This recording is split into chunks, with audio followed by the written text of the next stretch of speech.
미래를 설계하라. 안녕하세요. 경제잡학사전 진행의 신예지입니다. 오늘은 유상화, 김정은 그리고 최민경 아나운서와 함께하겠습니다. 어서 오세요. 안녕하세요. 안녕하세요. 이날 발표된 미국 고용노동부의 비농업 부분 고용 보고서에서 미국 11월의 실업률이 4.6%로 약 4년 만에 최고치로 치솟았는데요. 미국 국채금리는 하락하고 비트코인과 미증시 나스닥 지수는 오르는 흐름을 보여줬습니다.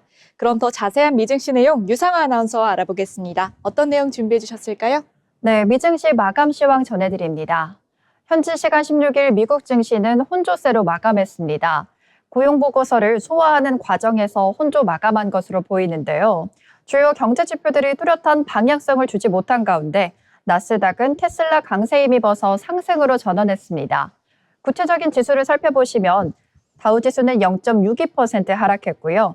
S&P 500 지수도 0.24% 하락한 반면 나스닥만 0.23% 상승하면서 마감했습니다. 필라델피아 반도체 지수도 0.46% 하락하면서 마감했습니다.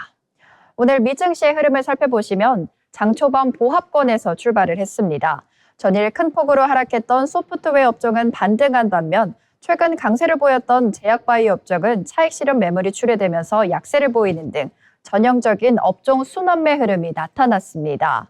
또한 미국 정부가 영국과의 AI 협력 중단 이유에 대해서도 경고 메시지를 내놓으면서 장중 한때 매물 소화 과정이 진행됐습니다.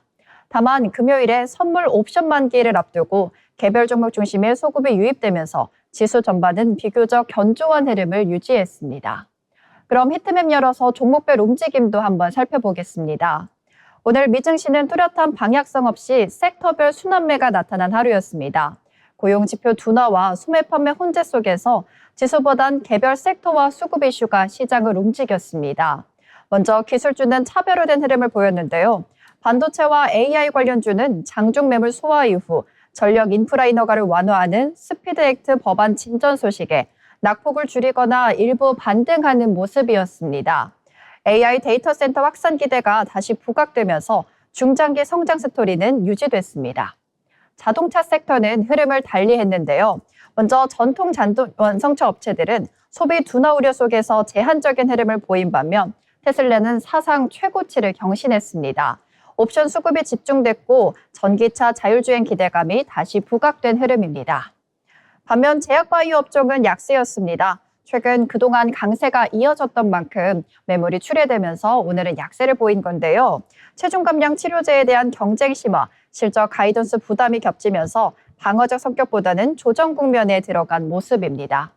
소프트웨어와 AI 응용 섹터도 보시면 전일 낙폭에 따른 기술적 반등이 유입됐고 가상자산 관련 섹터는 금리 인하 기대 재부각과 함께 투자 심리가 다소 회복됐습니다. 정리해보면 오늘 시장은 경기 둔화 신화를 소화하는 과정 속에서 성장 섹터는 유지했고 방어 섹터는 조정을 받는 국면이었습니다. 또한 수급이 집중된 영역만 선택적으로 반응한 하루라고 정리할 수 있겠습니다. 이어서 글로벌 이슈도 같이 살펴보겠습니다.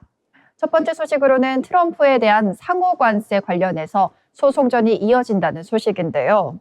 최근 코스트코와 레블론, 범블비 푸즈, 레이벤 제조사 등이 잇따라 트럼프 행정부를 상대로 국가비상 경제권한법에 따라 미국 내에서 부과하고 징수한 모든 관세를 환급해달라는 소송을 제기했습니다.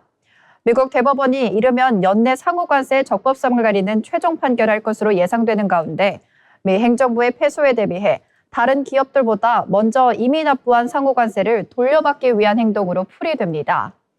악시오스는 그간 큰 기업들은 정부의 반감을 사는 것을 피하려고 했다면서 대부분 중소기업이 주도해온 법정 분쟁에서 매우 중요한 이정표가 된다는 점을 주목했다고 이들 대기업의 움직임에 각별한 의미를 부여했습니다.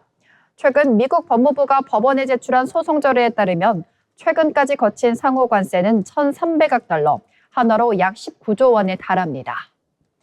다음 소식은 미국 최우방 영국의 AI 협력을 일시 중단한다는 소식입니다. 현지 시간 15일 파이낸셜 타임스에 따르면 미국은 최근 영국의 인공지능과 양자 컴퓨터, 원자력 협력을 골자로 한 기술 번영 합의 이행 중단을 통보했습니다. TPD는 지난 9월 도널드 트럼프 미국 대통령의 영국 국빈 방문 당시 체결됐는데 마이크로소프트와 구글 등 미국 IT 기업들이 영국에 총 310억 파운드, 우리 돈 약 59조 원을 투자한다는 내용이 포함되어 있습니다.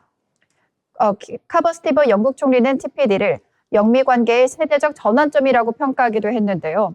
이처럼 영국 내 기대가 높은 TPD에 대해 미국이 이행 일시 중단을 선언한 건 협정서에 명시된 조항 때문입니다. 협정서에는 TPD는 미국과 영국이 지난 5월 체결한 무역 합의의 실질적 이행과 병행이 돼야 효력을 갖는다는 내용이 포함됐습니다. 영국이 무역 합의를 제대로 이행하지 않고 있으니 미국도 TPD 이행을 일시 중단하겠다는 것으로 풀이됩니다. 마지막 소식입니다. 지난 8일 혼슈 동북부 아오모리현에서 발생한 규모 7.5의 강진으로 발행됐던 홋카이도 산리쿠 앞바다 후발 지진 주의경보가 16일 0시를 기해 해제됐다고 교도통신과 NHK 등이 보도했습니다. 아오모리현 강진 이후 여진이 지속됐지만 규모 7 이상의 지진은 일어나지 않아 예정대로 일주일 만에 주의보가 해제됐습니다. 2022년 12월 운용을 시작한 후발지진주의보가 실제로 발령된 건 이번이 처음이었습니다. 이 주의보는 일본 해구와 쿠릴 해구를 따라 거대 지진 발생이 예상되는 진원 지역에서 규모 7.0 이상의 지진이 일어나 평소보다 대규모 지진 발생 가능성이 커졌다고 판단되는 경우 발령됩니다. 아키마 지로 당제상은 이날 기자회견에서 주의보가 해제됐더라도 지진 발생 가능성이 전혀 없는 건 아니기 때문에 지속해서 방제 활동에 주의를 기울여야 한다고 당부했습니다. 이어서 종목별 흐름도 같이 살펴보시겠습니다. 먼저 아이로봇이 중국 업체에 매각을 했다는 소식입니다. 아이로봇은 14일 보도자료를 내고 중국 파시아가 법원 감독 절차 아래 아이로봇을 인수하는 내용의 구조조정 지원 계약을 맺었다고 발표했습니다. 기존 아이로봇 보통주는 전량 소각될 예정입니다. 게리코원 아이로봇 최고 경영자는 이번 거래는 우리의 재무 상태를 강화하고 소비자와 고객, 파트너에게 연속성을 제공하는 데 도움이 될 것이라고 했습니다. 매사추세츠 공과대학 출신 엔지니어들이 설립한 아이로봇은 2002년 출시한 룸바로 성공을 거뒀습니다. 가정용 로봇 누적 판매량은 4천만 대를 넘어서기도 했습니다. 하지만 코로나19 이후 공급망 문제와 저가 경쟁 업체들의 등장으로 타격을 입기 시작했습니다. 2022년엔 아마존닷컴이 아이로봇을 14억 달러에 인수하기로 합의했지만 유럽연합 경제당국이 경쟁을 제한할 우려가 있다고 판단하면서 인수안을 불허했습니다. 다른 인수와 관련해서는 이달 초에는 잠재적 인수 후보를 찾는 데 어려움을 겪으면서 파산 가능성에 대한 경고가 나오기도 했습니다. 결국 올해 중국 업체에 매각되는 것으로 결론이 난 것으로 보입니다. 다음 소식은 서비스나우에 관련된 소식입니다. 미국 소프트웨어 기업 서비스나우가 사이버 보안 분야 유망 스타트업인 아르미스를 인수합니다. 현재 협상 막바지 단계로 논의되는 인수액은 20억 달러에 달합니다. 최근 글로벌 정보기술 기업이 잇따라 보안 스타트업을 사들이거나 대규모 투자를 단행하면서 보안 역량 강화를 경쟁력의 핵심으로 끌어올리는 흐름이 뚜렷해지고 있습니다. 블룸버그는 14일 서비스나우가 아르미스를 인수를 위한 최종 협상 단계에 있다고 보도했습니다. 불과 2주 전에 서비스나우가 미국 사이버 보안 스타트업인 베자를 약 10억 달러에 인수하겠다고 공식 발표한 데 이어 주가 대형 투자를 추진하는 겁니다. 2003년 설립된 서비스나우는 인공지능과 클라우드를 기반으로 기업의 업무 자동화를 지원하는 플랫폼 기업입니다. 인수 대상으로 거론되는 아르미스는 2015년 이스라엘 군 사이버 정보부 출신이 설립한 미국 내 보안 기업입니다. 지난달 투자 라운드에서 4억 3,500만 달러를 유치했고 기업 가치는 61달러로 평가받았습니다. 의료와 금융, 국방 등 다양한 산업에서 쓰이는 디지털 기기의 보안 위협을 실시간으로 식별 추적하는 기술을 보유하고 있습니다. 포춘 100대 기업의 40% 이상의 서비스를 제공 중이기도 합니다. 서비스나우는 베지와 아르미스를 인수해 보안 역량을 끌어올리겠다는 구상입니다. 다음 소식으로는 오늘 사상 최고가를 찍었던 테슬라와 관련된 소식입니다. 미국 CNBC에 따르면 이날 뉴욕 증시에서 테슬라 주가는 전날보다 14.57달러 오른 489.88달러에 마감하면 사상 최고치를 기록했습니다. 이전 장중 최고가는 1년 전 기록한 488.54달러였습니다. 주가 상승으로 테슬라 시가총액은 1조 6,300억 달러로 증가했습니다. 이는 엔비디아와 애플, 알파벳, 마이크로소프트보다 약간 앞선 수준입니다. 테슬라 주가는 머스크가 전날 미국 텍사스 오스틴에서 탑승자 없이 로보택시 주행을 테스트해왔다고 밝히면서 급등했습니다. 테슬라는 지난 6월부터 오스틴에서 운전자가 탑승한 상태로 로보택시를 시험 운영해왔습니다. 이에 대해서 낙관적인 투자자들은 이번 소식을 테슬라가 소프트웨어 업데이트로 전기차를 로보택시로 전환하는 올해 목표를 마침내 실현할 것이라는 신호로 보고 있습니다. 미증시 마감 상황과 글로벌 이슈까지 전해드렸습니다. 네, 상호 아나운서가 미증시 이슈 잘 전달을 해주셨는데요. 주춤하던 테슬라 주가가 사상 최고치를 경신하면서 M7 시총 7위로 올라섰습니다. 무인 택시 관련해서 국내 종목들도 주목해 보시면 좋겠고요. 한편 미국 PCE와 CPI 지표가 현지 시각 18일에 발표가 예정이 되어 있죠. 미국에서는 오전에 발표하지만 한국 시간으로는 오후 9시 30분에 발표된다는 점 참고해 주시면 좋겠습니다. 이어서 알아두면 좋은 이슈들 정리한 모이슈 시간입니다. 김정은 아나운서가 준비했는데요. 오늘은 어떤 내용 들고 오셨을까요? 네, 제가 오늘 가져온 이슈는 신원종합개발의 주주 변동 공시에 대한 내용입니다. 최근 코스닥 상장사 신원종합개발의 주주 변동 공시가 온라인과 투자 커뮤니티 사이에서 큰 화제가 되고 있습니다. 한 개인 투자자가 이른바 물타기 투자로 2대 주주까지 올랐다가 최근 보유 지분을 전량 매도하며 시장을 떠났기 때문인데요. 과거에도 비슷한 사례가 있었던 데다가 이번에는 투자자의 발언과 온라인 반응까지 공개되면서 관심이 더 커졌습니다. 자세한 내용 화면으로 살펴보겠습니다. 코스닥 상장주 신원종합개발의 주주 변동 공시입니다. 금융감독원 전자공시 시스템에 따르면 회사원 김승현 씨는 신원종합개발의 주식 지분 7%인 86만 7천여 주의 물량을 전량 매도했습니다. 김 씨는 주가 하락 구간에서 지속적으로 추가 매수하는 이른바 물타기 전략으로 지분을 늘려왔는데요. 이 때문에 지난 3분기 말 2대 주주까지 올랐습니다. 하지만 이후 11월부터 12월 초까지 여러 차례 주식을 매도하며 결국 대주주에서 완전히 물러났습니다. 김 씨는 공시를 통해 물타기하다 지분 공시하게 됐다며 슬프지만 본전만 챙겨 우아하게 떠나겠다고 밝혔는데요. 또한 신원은 좋은 회사이니 대출을 정리한 뒤 상황이 나아지면 다시 돌아올 계획이라고 밝혔습니다. 현행 규정에 따르면 상장주의 지분율 5%가 넘는 투자자는 보유 주식 현황과 변동 사항을 반드시 알려야 합니다. 김 씨는 지난 9월 공시를 통해 처음으로 공개됐고 회사 오너에 이은 2대 주주가 됐습니다. 개인 투자자가 물타기로 대주주급 지분을 확보했다가 전량 매도에 나선 사례는 비교적 드문 경우입니다. 과거에도 비슷한 사례는 있었지만 상황은 조금 달랐는데요. 코스닥에 상장돼 있는 디딤 ENF 투자자인 닉네임 모험가 씨가 마찬가지로 하락 구간에서 물타기를 하며 지분 5%를 넘겼습니다. 이후 공시에 올라 최대 주주급 지위로 오른 사례가 있었습니다.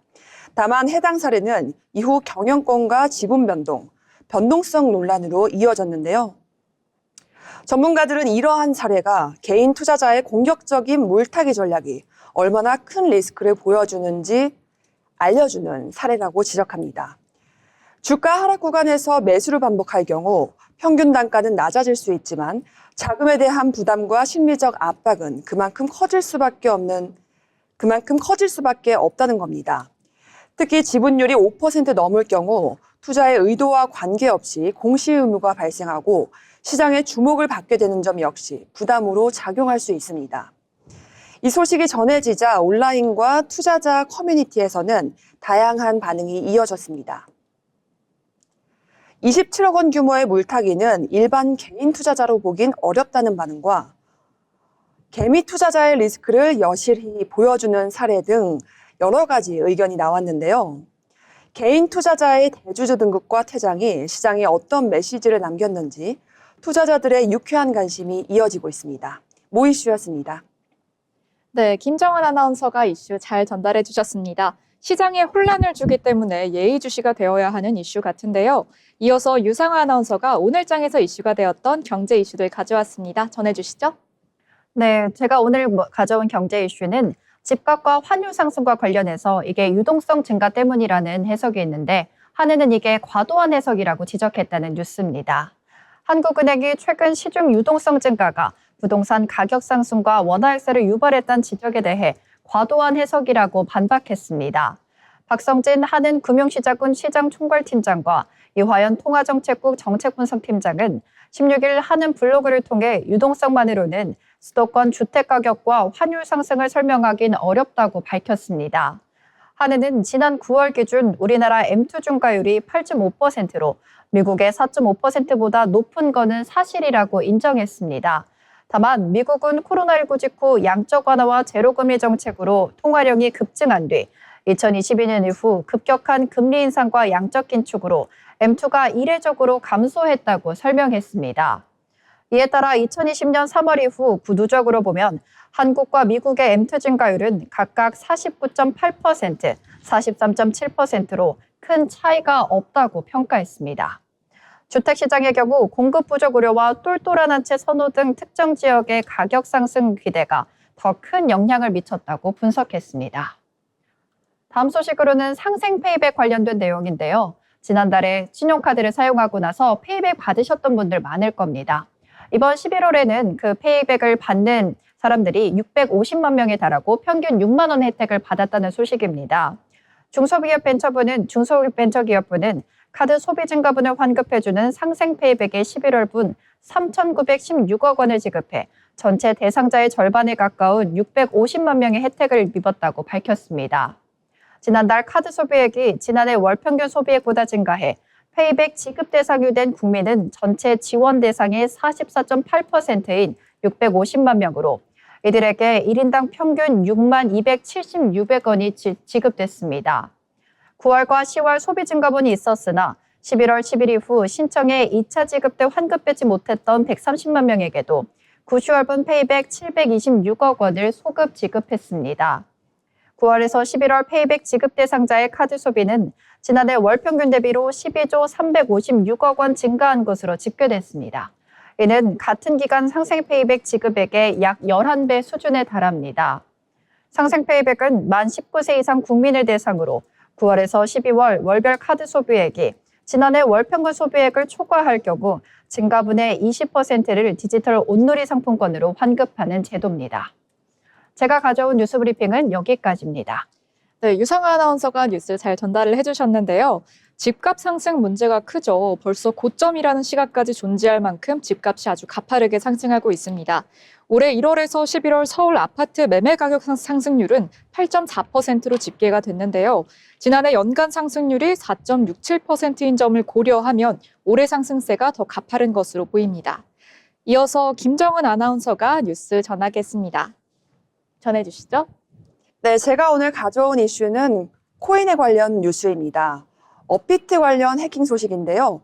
해커 일당이 훔친 코인을 더 확실하게 세탁하기 위해 조세회피처 기반의 소형 거래소를 활용한 걸로 확인됐습니다. 조세회피처가 가상화폐 범죄까지 등장한 것인데 이 때문에 기본적인 수사 협조조차 어려운 상황입니다.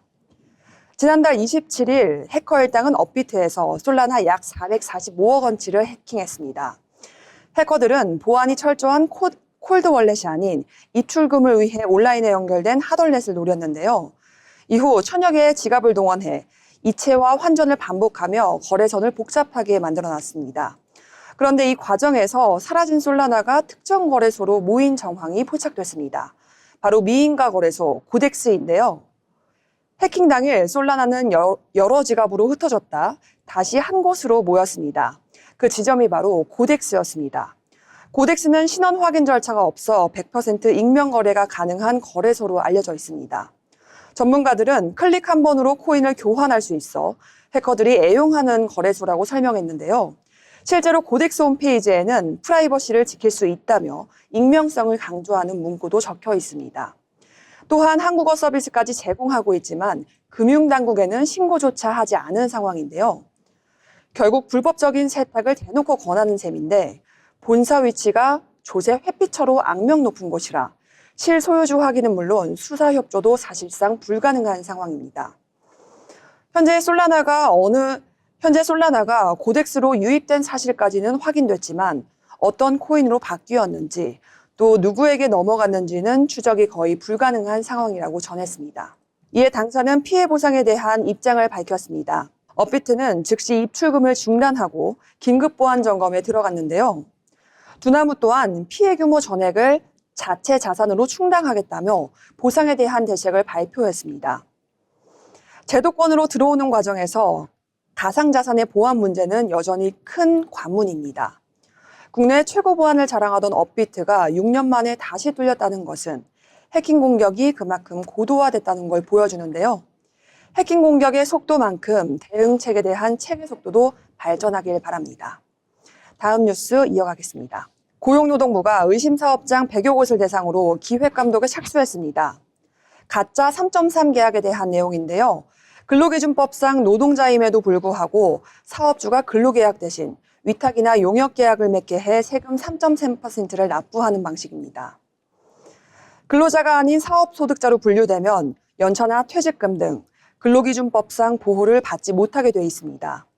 고용노동부는 최근 이런 식으로 비용 부담을 줄이기 위해 이같이 위장계약이 불법적으로 확산되고 있다고 보도했습니다. 하지만 지난 10월 개정된 근로기준법 개정에 따라 국세청으로부터 소득세 납부 내역을 제공받을 수 있게 되었고 결국 의심사업장을 본격적으로 파악할 수 있게 되었습니다.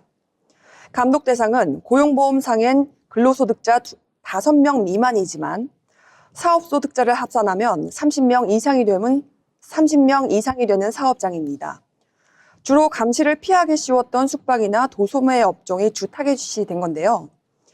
대상 사업장 선정에는 노동단체의 제보와 청원 등 체불이나 노동관계법 위반 이력도 함께 고려됐다고 전했습니다. 감독 결과 사업소득자로 분류된 인력이 실제 근로자로 판단될 경우 노동부는 4대 보험 소급가입과 근로계약 체결을 지시할 계획입니다. 고용노동부는 이번 감독 이후에도 지역 사업주를 대상으로 위반 계약 근절에 대한 교육 지도 병행을 할 것이며 내년 또한 의심사업장을 선별해 감독을 이어갈 계획이라고 덧붙였습니다. 편법과 위법은 한 글자 차이지만 선열 근야의 문제입니다. 가짜 3.3 계약은 단순히 세금 문제가 아니라 노동자의 권리를 침해하는 위법 행위입니다. 이번 감독을 통해 사업자들이 잘못된 선을 지워나가길 바랍니다. 뉴스브리프였습니다. 네, 이렇게 뉴스 브리핑 잘 전해주셨는데요. 제도 개선이 필요한 사회면 이슈 잘 가져오신 것 같습니다. 업비트가 해킹 피해 전액을 자체 자금으로 충당하면서 일단 일단락이 됐지만 사업자 측의 자발적 조치란 점에 우려의 목소리가 커지고 있습니다. 해킹에 대한 강제력을 갖춘 현행법과 제도의 보완이 필요해 보입니다. 이렇게 오늘장 경제면에서 이슈가 되었던 다양한 국내 이슈들을 한번 살펴봤습니다. 아울러 본 방송에서 제공하는 정보는 투자 판단을 위한 조언일 뿐 해당 종목의 가치 상승 또는 하락을 보장하지 않습니다.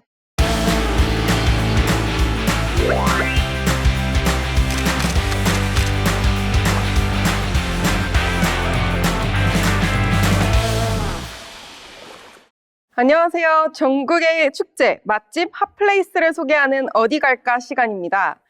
요즘 날씨가 부쩍 추워지면서 겨울 여행지 고민하는 분들 많으실 텐데요. 오늘 어디 갈까에서 소개할 여행지는 겨울 감성을 제대로 느낄 수 있는 곳, 바로 가평 아침고요 수목원의 오색 별빛 정원전입니다. 그럼 지금부터 겨울밤을 밝히는 이곳의 매력을 하나씩 알려드리겠습니다. 먼저 가평 아침 고요 수목원에서 열리고 있는 오색 별빛 정원전 소개부터 해드리겠습니다. 이 축제는 12월 초부터 3월 중순까지 이어지는 겨울 대표 야간 축제로 해가 진 뒤에 방문하면 이렇게 화려한 야경을 즐기실 수 있습니다. 운영 시간은 보통 오후 5시부터 밤 9시까지, 주말에는 밤 11시까지 연장 운영돼서 시간에 맞춰 여유 있게 둘러보기 좋습니다. 다음으로 이용 요금 안내입니다. 아침 고요 수목원 입장료는 성인 기준 만원대 초반으로 청소년과 어린이는 비교적 부담 없이 즐길 수 있는 금액대입니다. 경로 우대나 장애인 그리고 가평 군민의 경우에는 할인 요금도 적용되는데요. 할인 대상자는 현장에서 신분증을 꼭 지참하셔야 하고 단체 할인은 평일 30명 이상일 때만 적용된다는 점 참고하시면 좋겠습니다. 자세한 요금은 지금 화면에 보이는 안내표를 함께 확인하시면 됩니다. 다음 화면은 수목원 내부 산책로입니다.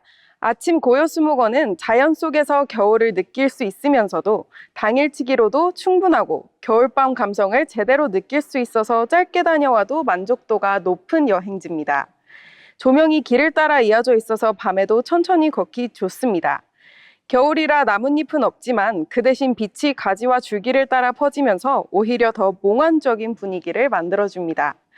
조용히 걷다 보면 자연스럽게 힐링되는 겨울 산책 코스입니다. 다음은 사진 찍기 좋은 포토존입니다. 아침 고요수목원에는 하트 모양 조명이나 터널처럼 이어지는 불빛 공간이 많아서 사진 남기기에도 좋은데요.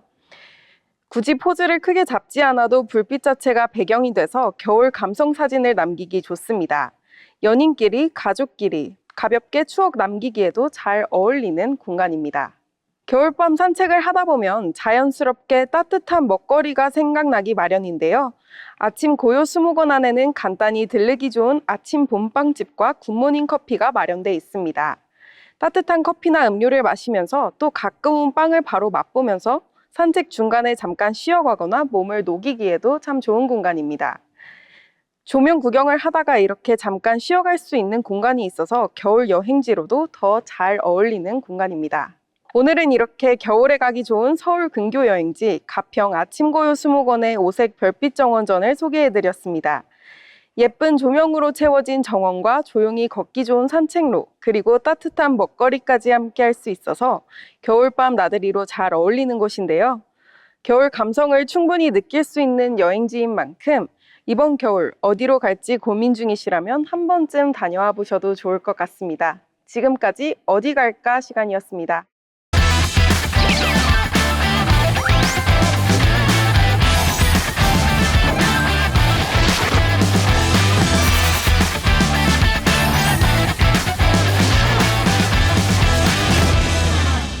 네, 이번 시간 부자가 되고 싶은 아나운서들이 모여 경제 이야기, 주식 이야기 나눠보는 돈의 맛 시간입니다. 오늘장 국내 증시 마감 상황도 한번 알아봐야겠죠? 앞서 가평수목원 소식 전해주셨던 최민경 아나운서가 오늘 국내장 정리해 주시겠습니다. 전해주시죠. 12월 17일 수요일 국내 증시 마감 시황 전해드리겠습니다. 오늘 국내 증시 간밤 미국 증시 혼조 흐름 속에 상승 출발했습니다. 전일 미국 증시는 엇갈린 흐름 속에 혼조세로 마감했는데요. 다우지수와 S&P 500 지수는 하락 마감했지만 기술주 중심의 나스닥 지수는 소폭 상승했습니다. 코스닥 지수 살펴보겠습니다. 오늘 코스피는 전거래일 대비 1.43% 오른 4,056.41포인트로 장 마감했습니다. 수급 살펴보면 개인이 3,372억 원, 외국인이 290억 원 순 매도했고 기관이 3,352억 원 순 매수했습니다. 전일 급락 이후 저가 매수세가 유입되면서 지수는 하루 만에 4,000선을 회복했고요. 특히 기관의 순매수가 지수 하단을 받쳐주며 반등을 이끈 모습입니다. 이어서 코스닥 상황 살펴보겠습니다. 코스닥은 전거래일 대비 5.04포인트 내린 911.07포인트로 장 마감했습니다. 수급 동향 살펴보겠습니다. 오늘 코스닥 수급 현황을 보면 개인과 기관이 2,629억 원, 122억 원 순 매수했고 외국인이 2,223억 원 매도하면서 개인과 기관의 매수에도 불구하고 지수는 약세로 마감했습니다. 다음으로 시가총액 상위 종목입니다. 오늘은 대형주 중심으로 반등이 나타났는데요. 삼성전자와 SK하이닉스가 각각 4.96%, 3.96% 상승하며 지수 상승을 견인했고요. 반면 삼성바이오로직스와 LG에너지솔루션은 소폭 하락하며 차익 실현 흐름을 보였습니다. 전반적으로 반도체 대형주 강세가 코스피를 끌어올린 하루였습니다. 다음으로 코스닥 살펴보겠습니다. 오늘은 대형주 중심의 약세가 두드러졌습니다. 알테오젠은 2,500원 내린 42만 1,000원, ABL 바이오도 4% 넘게 하락했고 레인보우 로보틱스와 리가겐 바이오 역시 2%대 약세를 보였습니다. 반면 에코프로는 2% 가까이 상승했고 HLB와 삼천당제약도 소폭 강세를 나타냈습니다. 전반적으로 바이오 로봇주 약세가 코스닥 지수에 부담으로 작용한 것으로 보입니다. 연말이면 산타랠리를 기대하게 되지만 최근 시장은 AI 관련 밸류에이션 부담과 함께 대외 변수에 민감하게 반응하면서 모멘텀이 충분치 않은 구간입니다. 그럼에도 불구하고 코스피가 4,000선을 다시 회복하며 버텨주는 힘을 보여준 하루였고요. 이렇게 한 발씩 버텨가다 보면 국내 증시에도 조심스러운 반등의 선물이 찾아오지 않을까 기대해 봅니다. 지금까지 12월 17일 수요일 국내 증시 마감 현황 살펴봤습니다. 네, 이렇게 오늘의 마감 시황 한번 살펴봤는데요. 코스피에서는 건설, 고속주와 하나갤러리아 등이 상승률 상위 종목인 걸 보여줬습니다. 또 오늘장 어떤 종목들이 핫했는지 빼놓을 수 없겠죠? 특징주 알아보는 시간입니다. 먼저 유상아 아나운서가 가져온 특징주 살펴보려고 하는데요. 어떤 종목들 가져오셨을까요? 네, 오늘 탈모 치료제가 이재명 대통령의 발언으로 인해서 주목을 받았습니다. 이제는 탈모가 미용 목적이 아닌 치료 목적으로 분위기가 많이 전환이 되고 있는데요. 이와 관련해서 위더스 제약 한번 살펴보시겠습니다. 전문 의약품을 생산 판매하는 제약사 위더스 제약이 오늘 장 초반부터 강세를 보였습니다. 이날 오전 10시 48분 기준으로는 전거래일보다 16% 이상 오르기도 했는데요. 주가 상승 배경으로는 이재명 대통령의 탈모 치료제 건강보험 적용 검토 발언이 꼽힙니다. 위더스 제약은 지속형 탈모를 치료하는 주사제 대량 생산에 성공한 기업입니다. 이 대통령은 전날 보건복지부 업무보고에서 탈모를 과거에는 미용 문제로 여겼지만 최근엔 생존의 문제로 받아들이는 분위기라면서 재정 부담이 크다면 횟수나 총액을 제한하는 방식 등으로라도 탈모 치료제의 건강보험 적용을 검토해볼 필요가 있다고 언급했습니다. 이 해당 발언이 치료제 관련 종목 전반에 투자 심리를 자극한 것으로 풀이가 됩니다. 위더스 제약은 탈모 주사제 외에도 위식도 역류질환 치료제인 위더캡정 등을 중심으로 연구 개발에 속도를 내고 있습니다. 개량 신약과 장기 지속형 체제를 통해서 기술적 우위를 확보한다는 전략입니다. 위더스 제약의 3분기 매출은 273억 원, 영업이익은 14억 원으로 직전 분기 대비 각각 11억 원, 그리고 6억 원 증가했습니다. 오늘 차트 한번 살펴보시면요.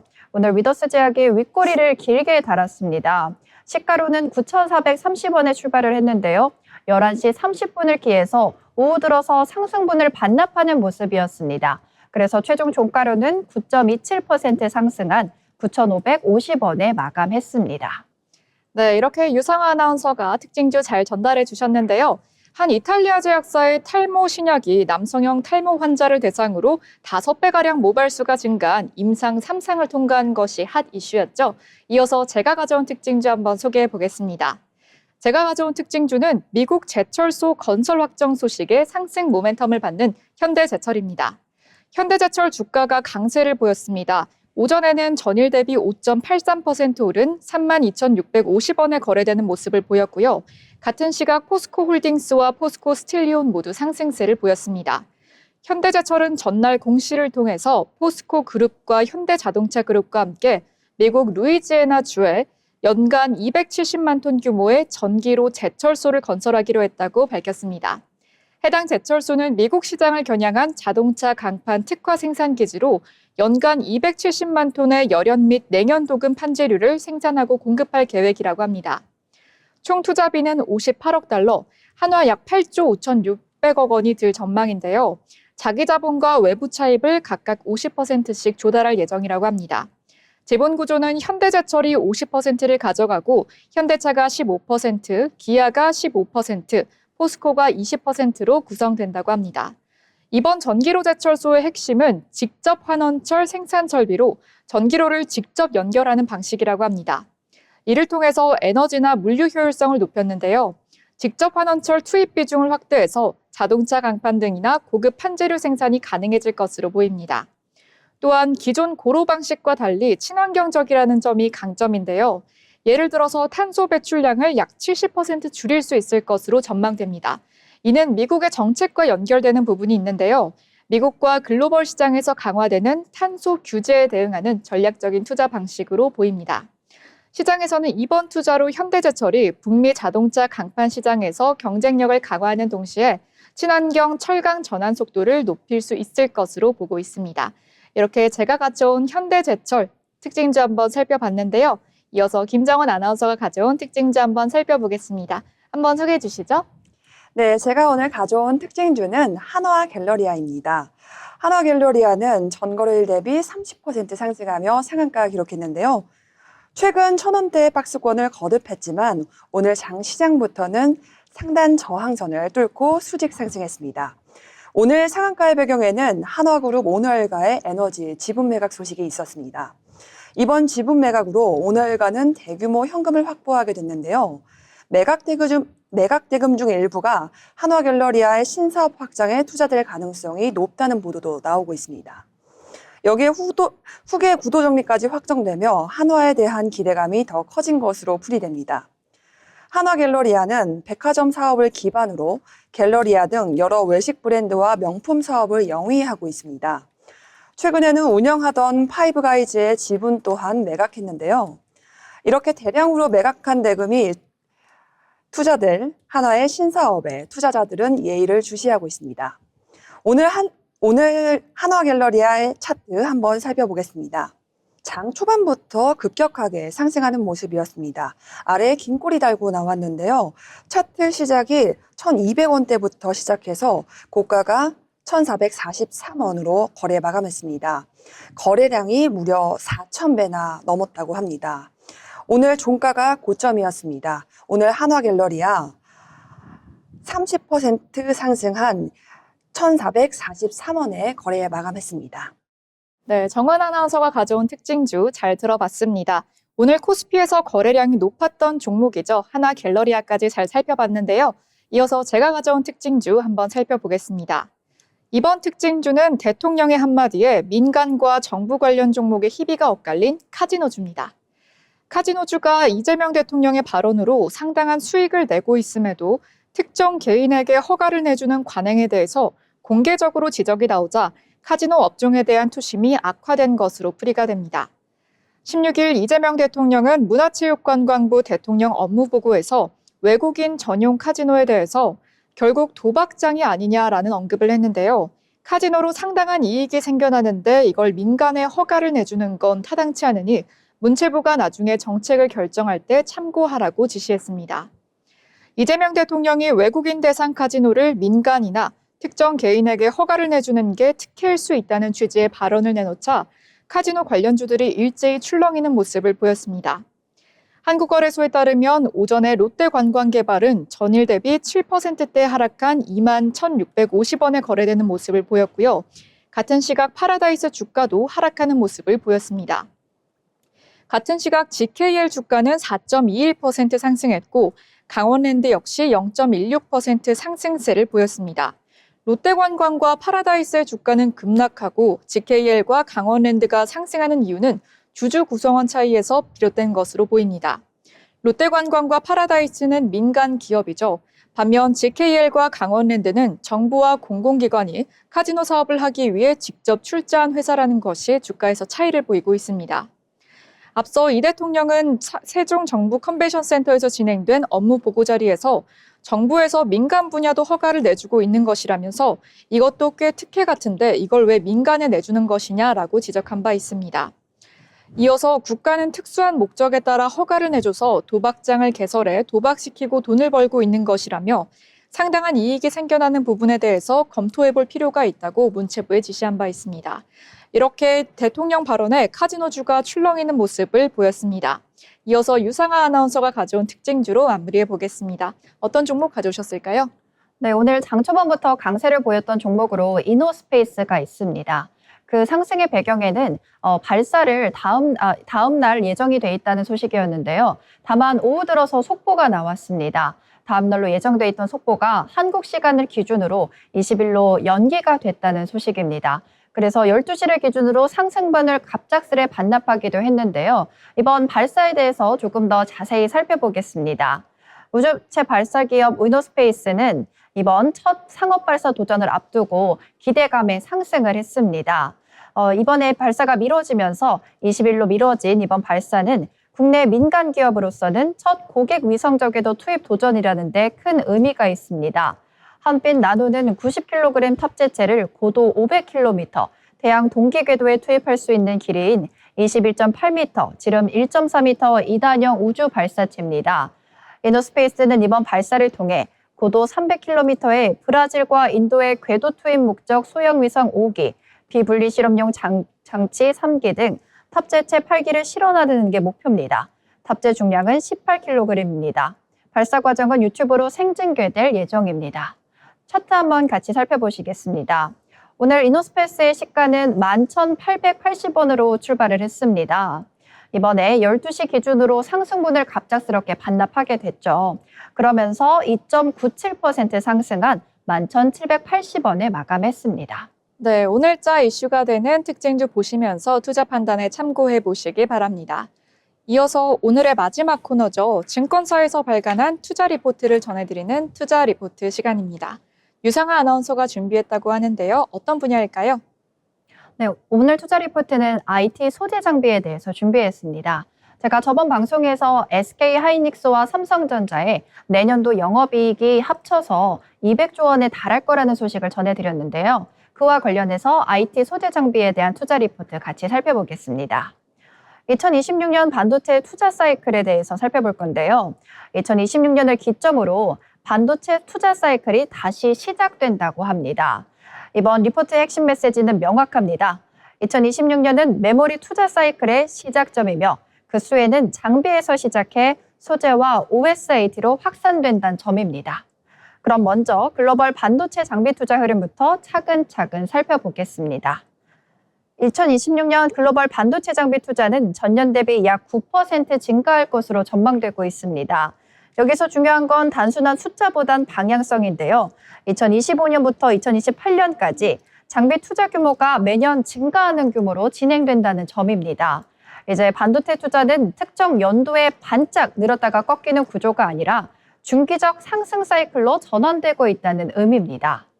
응용처별로 보면 메모리와 파운드리 두 축이 동시에 투자 확대 국면에 들어섭니다. 이 말은 곧 장비 업체의 투자 매력도가 구조적으로 높아지는 구간이라는 해석이 가능합니다. 이번 리포트에서 가장 강조하는 부분은 2026년 메모리 투자 확대입니다. 메모리 3사의 2026년 캐펙스는 전년 대비 약 13% 증가할 전망입니다. 삼성전자와 SK 하이닉스 모두 이미 실적 발표를 통해 캐펙스 확대 계획을 공식화했습니다. 그에 대한 배경으로는 4가지가 있는데요. 첫 번째로는 2026년 메모리 공급 부족이 예상이 되면서 이에 따른 캐펙스 증가가 불가피하다는 부분입니다. 또한 D램의 비중이 확대가 될 거고요. 건설 인프라 투자의 지속도 이번 D램 투자에 대해서 확대가 될 것이라는 국면입니다. 특히 2026년은 단순한 공정 전환이 아니라 신규 팹 투자가 본격화되는 시점이라는 것이 중요합니다. 삼성전자는 2026년 1분기부터 평택 P4에서 D램 투자를 본격 확대할 계획입니다.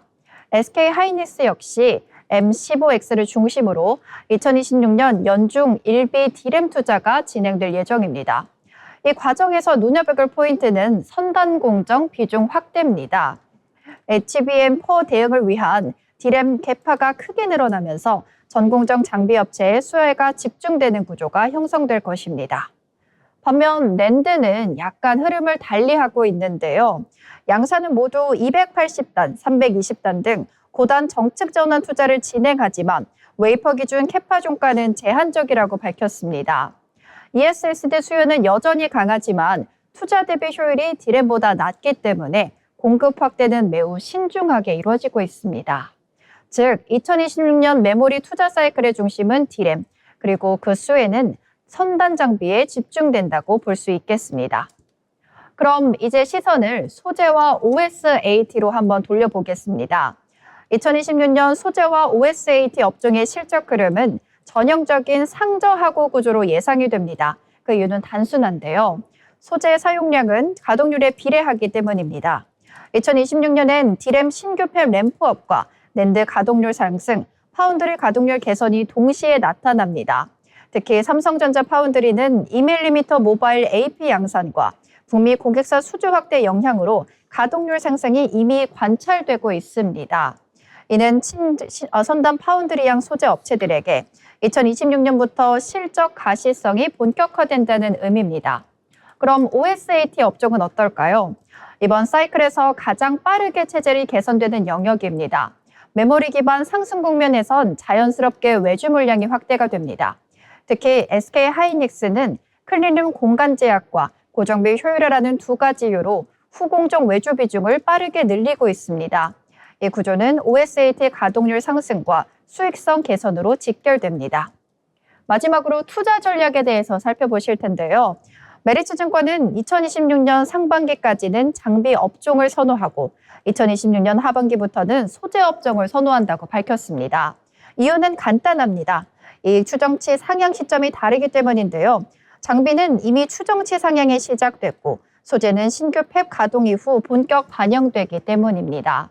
즉 장비 소재 OSAT로 이어지는 전형적인 반도체 투자 사이클 초입 구간이란 판단입니다. 이번 리포트를 정리하자면 2026년은 단순한 반등이 아니라 메모리 투자 사이클이 다시 열리는 시점입니다. 그 출발점에는 장비가 있고요. 중반에는 소재, 그리고 후반에는 OSAT가 있다는 것을 기억해 주시면 좋을 것 같습니다. 이 흐름을 따라서 준비할 수 있는 구간으로 생각해 주시면 좋을 것 같고요. 오늘 브리핑이 투자 판단에 도움이 되셨길 바랍니다. 지금까지 투자 리포트 전해드렸습니다. 네, 투자 리포트 잘 전해주셨는데요. 미국 M7 기업 중에 우리나라가 협력사로 있는 곳이 많은 만큼 반도체 관련해서 얼마나 발전을 했는지는 꾸준히 팔로업이 필요해 보입니다. 아울러 본 방송에서 제공하는 정보는 투자 판단을 위한 조언일 뿐 해당 종목의 가치 상승 또는 하락을 보장하지 않습니다.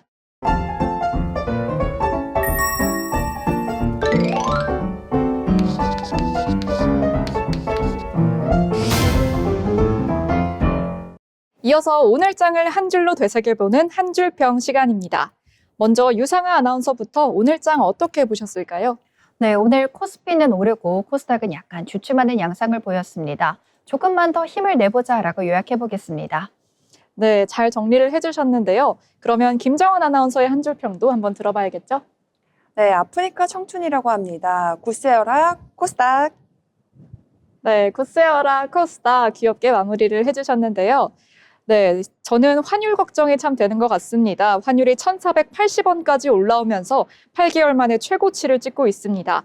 유가가 그나마 5년 만에 최저치를 찍어주면서 조금 반등을 지켜주고 있는데요. 19일 일본은행의 금리 결정 발표도 한번 살펴보셔야겠습니다. 저의 한 줄 평은 환율 그만 올라 이렇게 정리해 보겠습니다. 네, 오늘 방송 정리할 시간입니다. 주식 투자 전략 저희 경제잡학사전과 함께 해보시고요. 오늘 저희가 준비한 방송은 여기까지입니다. 시청해주신 여러분 고맙습니다.